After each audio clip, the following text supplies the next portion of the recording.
Stop time. There is a grunt in the gap. Stop time. There is a head nod in the gap. Stop time. There is a hallelujah in the gap. Stop time. There is a shudder in the gap. Stop time. There is a well in the gap. Stop time. There is a hiccup in the gap. Stop time. Got a foot shuffle in the gap. Stop time. There is a bright light in the gap. Stop time. There is a breath in the gap. In the congregation, the rigid law of time is shattered by that sudden stop. That breaking of all order, making someone stumble if they don't know the path. Making a body wonder at the space left, the emptiness, sudden so, sudden so, sudden so. In the congregation, in that moment, when the hand claps and showering, the crowded in room, and the sweat eats away at the talc, a body finds itself in the gap. And this dance that lifts a big, clumsy man to his feet, makes him turn, makes him jump, makes him holler, everything, louder and louder, everything. And here in this chapel, the world is held in the cradle of a song. And for this one moment, he knows how to walk, how to ride through the world, how to stop time, is the music of our resistance, and the song is the healing of all pain.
place between awful and awe.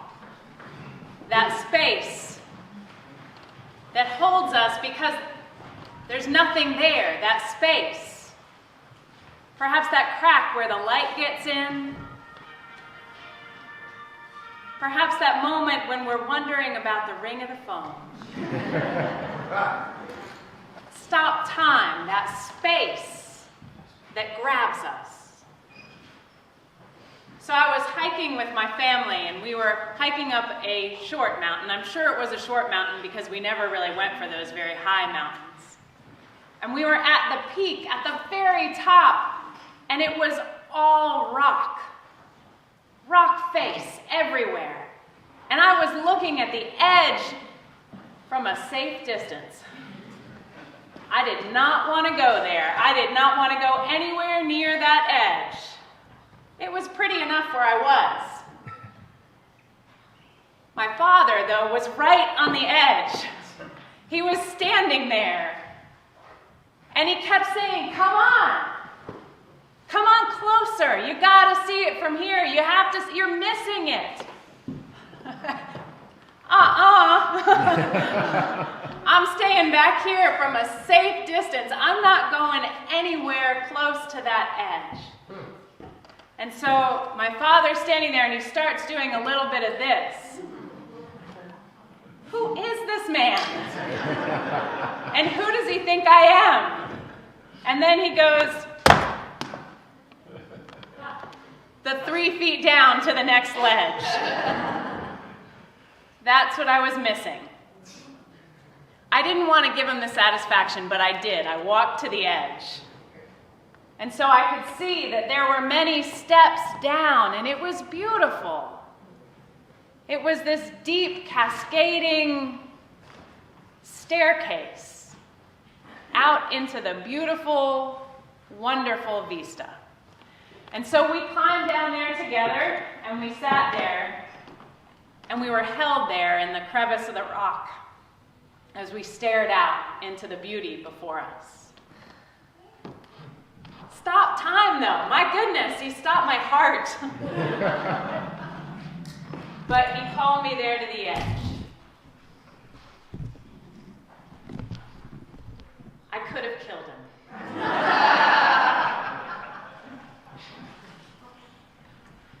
From the reading that Becca shared, in the congregation, the rigid law of time is shattered by that sudden stop, that breaking of all order, making someone stumble if they don't know the path. Kwame Dawes explains his poem. Kwame Dawes shares, African-based syncopations in music tend to seduce us, enliven us, like the seeming off-kilter of reggae's music, or the irresistible pockets in dance hall rhythms.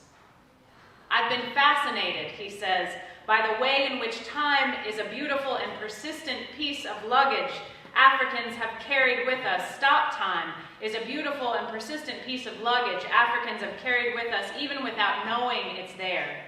And in the poem, the church becomes the place where it finds its sacred power, a metaphysical moment of helplessness that relies on faith. The gap, the absence, the separation before the bridge of faith that spans the gap brings us safely home. A metaphysical moment of helplessness before the bridge of faith that spans the gap brings us safely home. Yes, that's beautiful. A metaphysical moment of helplessness, like my father floating down those 3 feet when I didn't know what was gonna come next. Stop time. A metaphysical moment of helplessness when you look up at the enormity of the night sky and you see not only the awesomeness of the universe, but you feel that gut punch of how infinitesimally small you are. Stop time. A metaphysical moment of helplessness, like when a dear one speaks to you of a trauma that they have endured, and you see in their eyes their incredible strength and resilience, and you see in their body their incredible vulnerability. And you would wrap them up in your arms to protect them, but you feel in your bones that they don't need your protection, but your witness. So you breathe and you let their truth touch you. Stop time. A metaphysical moment of helplessness, like when you've lost a loved one, when a loved one has died, and you feel suddenly, without reason, that they are present there with you, right? With you, behind you, within you, above you. Before the gratitude sets in, before the judgmental mind asks its first question, before you try and explain the experience to someone else or even to yourself, there, when the feeling is raw and real. The metaphysical moment of helplessness, the stop in time, the crack, the space between awe and awful.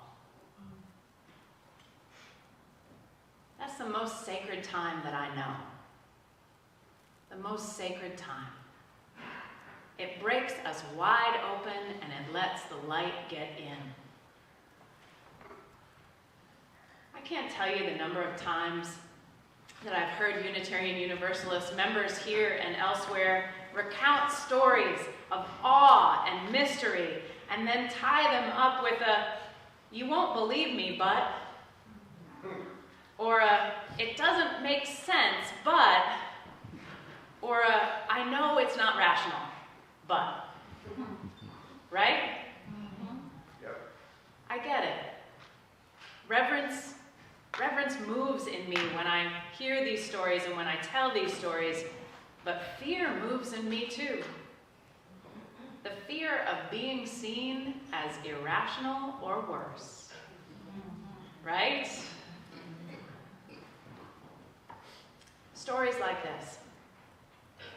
How my aunt came to me after she died, when I was in the hospital, leaving her room and walking somewhere else down a corridor filled with light, and my aunt said to me, "You know, you are the one who needs to love my daughter now."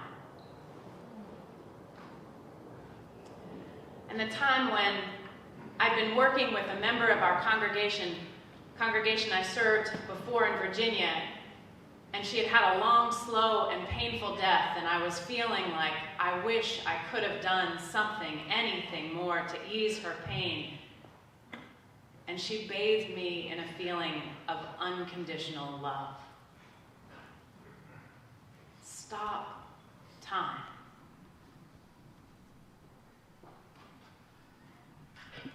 These are experiences that land somewhere between awe and awful. There's a reason that the early Hebrew theologians wrote about the fear of God. There's terror in the night sky, and there's terror in our brushes with what we may later come to call holy. We need a break here, a stop time from all of this intensity. Sure. So let me pause here to tell you a little bit about pizza. Not just any pizza. The best pizza in the country. It's New Haven, Connecticut pizza. Right, I got some followers here. Pepe's and Sally's, right? And Bar that stole their sauce recipe from Pepe's, they're great too. And Modern's even in the list. Anybody with me? Yes! All right. Anybody against me?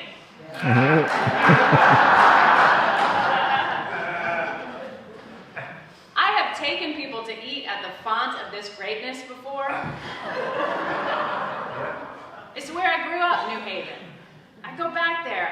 that pizza all the time.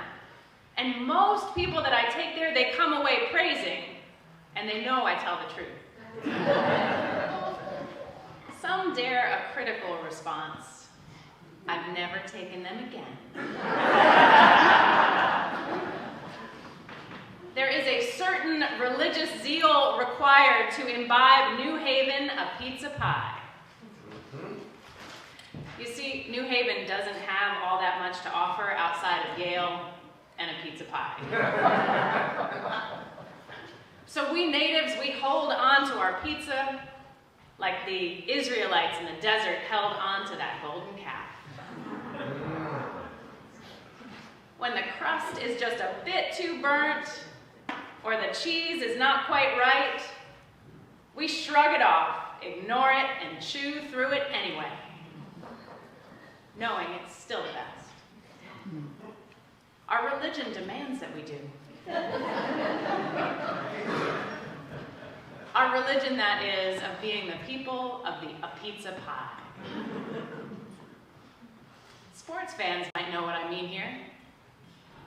We rally around our teams, believing in them even if they're the Giants.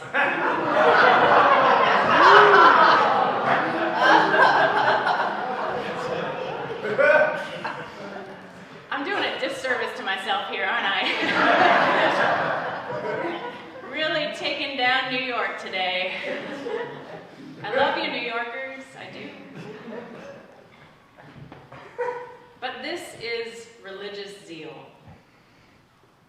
This is religious zeal, that thing that makes us love a pizza so much, or our team, and it's not the same as faith. Nope. The faith that I was talking about earlier. The faith that we gain in the stopgap, in the crack where the light gets in the metaphysical moment of helplessness, in that space between awe and awful. That faith isn't anything like zeal. I mentioned the golden calf. Let me tell you a little bit more about that. Here's the story from Genesis in the Hebrew Scriptures. Moses had led the people out of bondage, and there was no pizza. No, I'm just kidding. Moses had led the people out of bondage. They had been wandering in the desert, free and unbounded. There was a stopgap time between slavery and what might, could, would come next. They were in that space of helplessness and an insecure time, a time much like our present, with a leader on trial and an election on the horizon. Anyway, Moses, their leader, had gone up to the mountain to receive the 10 Commandments, or if you believe it the other way, to carve them slowly into rock. This would be the new covenant, finally something secure and solid. When Moses returns, he finds that the people have melted all of their golden jewelry to fashion a golden calf. And they've gotten Moses' brother, Aaron, to do it. An idol of the old religion, the one that they had known in slavery. They were tired of all of Moses' talk about this other God, this Yahweh, the one they couldn't see. They wanted something big, something shiny that they could worship, something as amazing as a pizza pie. They were ignoring the fact that the calf was just a symbol of their servitude, that it had been a tool of their oppression, that they wanted so bad that they just chewed through anyway. So Moses, returning from his long days and nights up on the mountain, seeing the golden calf, smashes the 10 Commandments. But he can't rid himself there of his own insecurities. Are we smashing calves around here? Moses, too, wonders, are the people right? Should we have something that we can see, that we can hold on to in this time of insecurity? Should we go back to this old God, to this one that is shiny, This God that is made of worldly pleasure, worldly goods. And what of this God, this Yahweh? Well, Moses wonders, was this God really there for him? Would this God really be there for him? So Moses turns to Yahweh, to his unseen God, and requests, can I see your face? Will you show me your face? Moses needs something secure, something real. And at first God says, that would be an impossibility. You can't look upon divinity and survive. Sorry, Moses. But then the God of this story softens and says in Exodus 33, there's a place with me. You take your stand there on the rock, Moses. Then, as my glory passes by, I will place you in the crag of the rock, and I will place the palm of my hand upon you as I pass. Then I will remove the palm of my hand, and you will see my back, but my face will not be seen. Interesting. An interesting way around this problem. And this is just what happens, at least as the story goes, as the metaphor unfolds, and what a powerful metaphor for an experience of faith.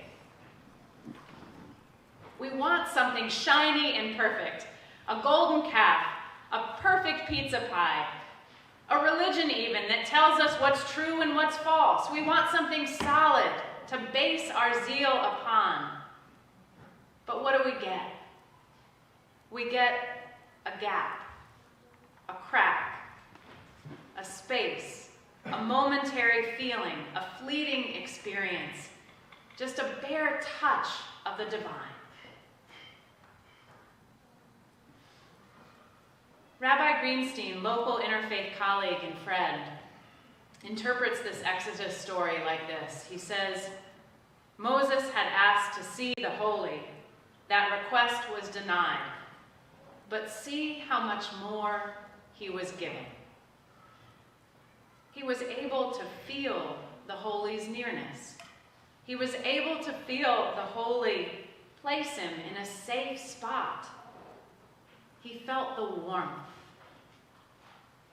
Such moments of intimacy are unique in human experience, a tender improvisation between two loving spirits.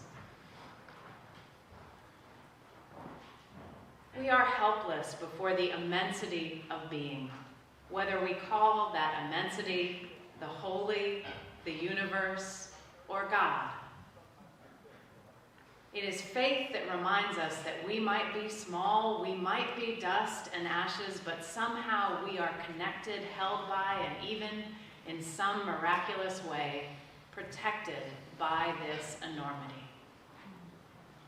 How? How does that work?